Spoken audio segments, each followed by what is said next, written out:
दोस्तों, जो एम्प्लॉय होते हैं उनके लिए आईटीआर भरने के लिए फॉर्म 16 सबसे बड़ा डॉक्यूमेंट्स है। और अक्सर एम्प्लॉय जॉब छोड़ देता है या 2 महीने काम करता है या कैश में सैलरी मिलती है या आधी कैश में मिल रही है, आधी चेक से मिल रही है, फॉर्म 16 को भूल जाता है लेना। और सबसे बड़ा डॉक्यूमेंट्स आईटीआर के लिए तो है ही, साथ में आपके आगे वाले रिकॉर्डों के लिए बहुत काम आता है। अगर आपको कोई क्रेडिट कार्ड लेना है, वीज़ा लगाना है या कहीं पे भी कोई भी प्रूफ चाहिए एज ए जॉब, तो फॉर्म 16 काम आता है। लेकिन वो फॉर्म 16 डाउनलोड कहाँ से होगा, कहाँ से मिलेगा? क्या खुद आप अपने आप कोई आईडी क्रिएट करके फॉर्म 16 डाउनलोड कर सकते हो?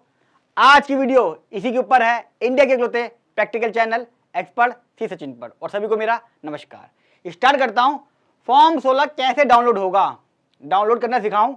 उससे पहले आपको थोड़ा सा ब्रीफ करता हूं, क्योंकि जब आदमी जॉब में आता है बहुत सारे क्वेश्चन दिमाग में आते हैं, सारे क्वेश्चनों का जवाब आपको मिल जाएगा आज। फॉर्म 16 के बारे में बता दूं, एक टीडीएस का सर्टिफिकेट होता है, यानी कि जो भी आपका टैक्स करता है वो फॉर्म 16 में आ जाता है। इसके पार्ट होते हैं, पार्ट ए और पार्ट बी, दो पार्ट होते हैं। पार्ट ए और पार्ट बी आपको दिख रहा है, स्क्रीन पे दिखा दिया मैंने। इसके अंदर आपकी ग्रॉस सैलरी होती है कि टोटल ग्रॉस कितना आ रहा है, शुरुआती ग्रॉस से होती है। साथ में कितना टीडीएस काटा और पेड करा है, इसका कॉलम भी अलग अलग है, सब आपको दिख रहा है स्क्रीन पर। कितनी आपने डिडक्शंस लिए और एग्जाम्पशंस लिए वो भी आ रहा है। वैसे तो मानता हूँ मैं, इस साल जितने भी लोग हैं न्यू टैक्स रिजीम में जाएंगे तो उसमें डिडक्शन दिखाई देगी नहीं, लेकिन जो लोग ओल्ड टैक्स रिजीम में हैं उसमें एचआरए है, आपका एलटीए है, एटीडी, एनपीएस है। न्यू टैक्स रिजीम में भी एनपीएस की डिडक्शन मिलेगी तो वो दिखती है। फुल एंड फाइनल की डिटेल होती है। कई बार आप जॉब छोड़ते हो 5 साल 10 साल बाद, वो भी फॉर्म 16 में लिखा होता है। बहुत ही इंपॉर्टेंट डॉक्यूमेंट है ये, बहुत ज़्यादा। आपका कोई रिटायरमेंट फंड रिसीव हुआ है और जो एग्जामिशन मिली है वो भी फॉर्म 16 में होता है। बहुत सारे केस इनकम टैक्स कराता हूँ जहाँ मोटा पैसा रिटायरमेंट का मिलता है, उसका आईटीआर भरता नहीं है वो, क्योंकि सारा का सारा एग्जाम्प्ट होता है रिटायरमेंट पे। लेकिन 26 सीएस में दिखता है, टीआईएस में दिखता है, और आईटीआर ना फाइल करने की वजह से क्या होता है, केस लग जाता है। फिर वो एक्सप्लेन करता है फिरता है, भैया ये फॉर्म 16 लो ना अपने एम्प्लॉयर से, कितना फायदा होगा, एक कागज से ही आपका केस हो जाएगा। और हम लोग क्या करते हैं, बैंक स्टेटमेंट से एक्सप्लेन करना फिरते हैं कि सेक्शन 10 में ये एग्जाम्प्ट है, ये ग्रेचुइटी है। कैसे पता चलेगा? फॉर्म 16 से। पहला पार्ट आपको क्लियर हो गया कि फॉर्म 16 होता क्या है। दूसरा पार्ट, इंपॉर्टेंट फैक्टर। मान लीजिए आपको कैश में रिसीव होती है सैलरी, अब आपको लोन लेना है, कुछ छोटा मोटा आइटम लेना है, घर के प्रोडक्ट्स फाइनेंस करानी है। कैश सैलरी की कोई वैल्यू तो है नहीं, या आधी कैश सैलरी मिलती है, तो फॉर्म 16 लीजिए। फॉर्म 16 चाहिए होगा आपको, जिससे प्रूफ होगा कि आप जॉब कर रहे हो। कैश मिलती कोई बात नहीं, मैं तो कहता हूँ वो कैश बैंक में जमा कराइए, फिर यूज़ करिए हर महीने जो मिलता है, क्योंकि ज़्यादा तो होगा नहीं। एक से ज़्यादा एम्प्लॉयर के पास काम कर रहे हैं, जॉब करी, तो एक केस ऐसा भी आया जिसमें एक लेडीज ने 1 साल में 3 जगह जॉब करी, चेंज करी। उसके बाद फॉर्म 16 किसी का भी नहीं था, वो करी, मैंने चेंज कर दी जॉब, तीनों जगह से फॉर्म 16 मिलेगा उसको, तीनों जगह से फॉर्म 16। अगर कोई टीडीएस नहीं काटा, टैक्स नहीं काटा या टीडीएस नहीं काटा, तो क्या फॉर्म 16 मिलेगा? यस, तब भी मिलता है। लोगों में ये गलत फहमी है कि मेरा तो कोई टैक्स ही नहीं बनता, मेरा कोई टीडीएस ही नहीं बनता, तो मुझे फॉर्म 16 की क्या जरूरत है? फॉर्म 16 तब भी चाहिए। कॉन्ट्रैक्ट एम्प्लॉइज, जो कॉन्ट्रैक्ट पे एम्प्लॉय होते हैं, क्या उसको फॉर्म 16 नहीं चाहिए? यस, उसको भी फॉर्म 16 मिलना मैंडेटरी है। अच्छा, फॉर्म 16 जो है वो दोस्तों मैंडेटरी है, चाहे वो ऑनलाइन हो मैनुअल हो। कई बार क्या होता है, मैं टीडीएस काटता हूँ तो ऑनलाइन निकलता है ट्रेस की साइट से, जैसा कि आपको दिखाई दे रहा है स्क्रीन पर। अभी ये ऑनलाइन निकला हुआ फॉर्म 16 है। कई केस में क्या है, आपको कैश में सैलरी मिल रही है या आपका टीडीएस नहीं कटा हुआ, ये 2 केस हो गए मान लीजिए। या आपने 3 जगह जॉब कर रही, हर जगह आपकी टैक्सेबल सैलरी नहीं थी, तो उसने टीडीएस काटा ही नहीं आपका, तो वो आपको ट्रेस से मैनुअल सर्टिफिकेट बना के देगा। मैनुअल ये रहा, इसमें साइन करे हुए होंगे, उसके डीएचएस नीचे लगे होंगे। मैनुअल भी मैं आपको स्क्रीन पे दिखा रहा हूँ। अच्छा, आईटीआर जरूरी है क्या? एक बड़ा इंपॉर्टेंट क्वेश्चन है कि अगर मेरा पूरा टीडीएस कट गया हो, ये क्वेश्चन मेरी साली ने मेरे से पूछा था कि जय जी मेरा टैक्स तो पूरा कट गया है फॉर्म 16 में, मेरी आईटीआर क्यों भर रहे हो आप, टैक्स तो पूरा कट गया है। मैं उसको समझाया कि जो फॉर्म 16 होता है ये एक टीडीएस की स्टेटमेंट है, सर्टिफिकेट है, बस आईटीआर भरने का प्रूफ नहीं है।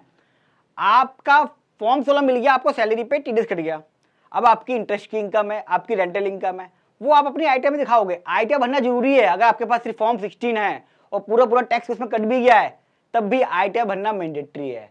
गवर्नमेंट एम्प्लॉय बहुत गलती करते हैं, ये भरते नहीं आईटीआर, तो आईटीआर जरूर भर लें अगर आपका फॉर्म 16 है और प्रोटेस्ट कर दिया है तब भी। अब मेन मुद्दे पे आ जाता हूं मैं कि फॉर्म 16 कहां से डाउनलोड होगा। हमेशा एम्प्लॉयर जहां पे आप जॉब कर रहे हो वो ही फॉर्म 16 दे सकता है अपने एम्प्लॉइज को, यानी कि एम्प्लॉय चाह के भी किसी भी तरीके से कोई ऑप्शन नहीं है कि अपना फॉर्म 16 जनरेट कर ले, फॉर्म 16 डाउनलोड कर ले कहीं से खुद। वो डाउनलोड करेगा तो सिर्फ और सिर्फ एम्प्लॉयर की हेल्प से हो सकता है।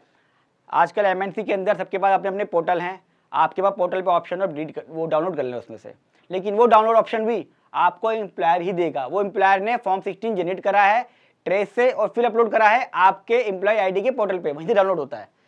हर एक महीने टीडीएस करता है आपका, ये हम सब जानते हैं। किसी का हर महीने करता होगा, किसी का साल के आखिरी में करता है, अलग अलग फर्क है। रूल के हिसाब से हर महीने टीडीएस करना चाहिए, लेकिन फॉर्म 16 ईयरली मिलता है।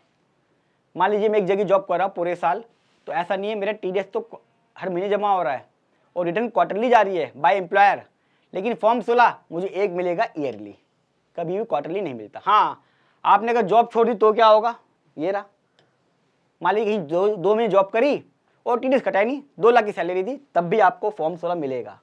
हो सकता है ऑनलाइन ट्रेस वाला ना हो, मैनुअल मिले, लेकिन जॉब छोड़ते वक्त फॉर्म 16 मैनुअल साइन करा हुआ मिलेगा। ये ऑनलाइन ट्रेस के बता दिया मैंने, डाउनलोड होता है, एम्प्लॉयर सिर्फ आप नहीं कर सकते हो।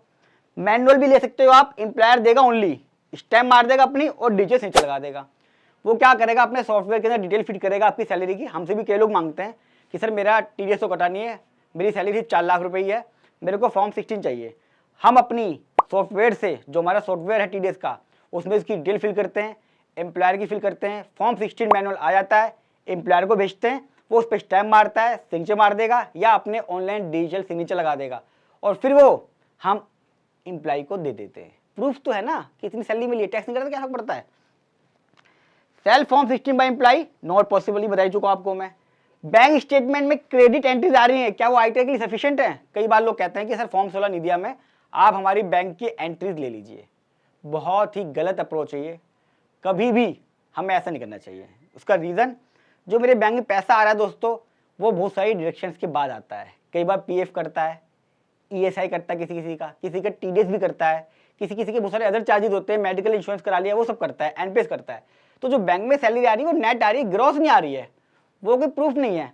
अगर आप इस तरीके से आईटीआर भरते हो तो बहुत गलत है। कुछ भी करें, अपने एम्प्लॉयर से फॉर्म 16 जरूर लें, ईयरली लें। अच्छा, मिलेगा कब आपको, ये भी बड़ा क्वेश्चन है, कब मांगोगे उससे। अब मार्च खत्म हो चुका है, अभी आपको नहीं मिलेगा, या आपको मिलेगा 15 जून के बाद। कुछ एमएनसी कंपनी होंगी, हो सकता है कि उन्होंने टीडीएस रिटर्न भर दी हो और आपके पास आ गई, अच्छी बात है। ये मैं मैक्सिमम डेट बता रहा हूँ कि 15 जून तक आपके पास फॉर्म 16 मांगना शुरू कर सकते हो आप अपने एम्प्लॉयर से। अभी मांगते हो और उसने टीडीएस रिटर्न भर दी है मार्च की, तो आपको फॉर्म 16 मिल जाएगा अभी भी उससे। वीडियो कैसी लगी कमेंट बॉक्स में जरूर बताइएगा। प्रैक्टिकल लगे तो लाइक कीजिएगा, फर्स्ट टाइम आ रहे हैं चैनल को सब्सक्राइब कर लें, एक बार क्लिक करना पड़ता है ताकि जो भी मैं वीडियो अपलोड करूँ प्रैक्टिकल आपके पास आ जाए और आप भी मेरी तरह एक्सपर्ट बन जाएं। और जितना हो सके इस वीडियो को सब अपने एम्प्लॉइयों में, अपने जो ग्रुप बने हुए हैं सब जगह शेयर करें ताकि लोगों को फॉर्म 16 के बारे में अच्छी नॉलेज मिल सके। मैं जानता हूँ 90% एम्प्लॉइज आज भी पता नहीं चलता उनको कि फॉर्म 16 की वैल्यू कितनी है। बहुत बड़ी वैल्यू होती है इसकी। हम समझते हैं कागज है, आईटीआर बैंक स्टेटमेंट से भर जाएगा। बहुत सारे ऐसे मिथ हैं जो लोग समझते हैं फॉर्म 16 के बारे में। इस वीडियो से सारी क्लैरिटी आ जाएगी। और मेरा जो मुहिम है कि सबको एजुकेट कर सकूं फाइनेंशियल एजुकेशन के थ्रू, अपने चैनल के थ्रू, उस मुहिम में आप भी शामिल हो जाएं इस वीडियो को शेयर करके। मिलूंगा अगली वीडियो में, तब तक नमस्कार।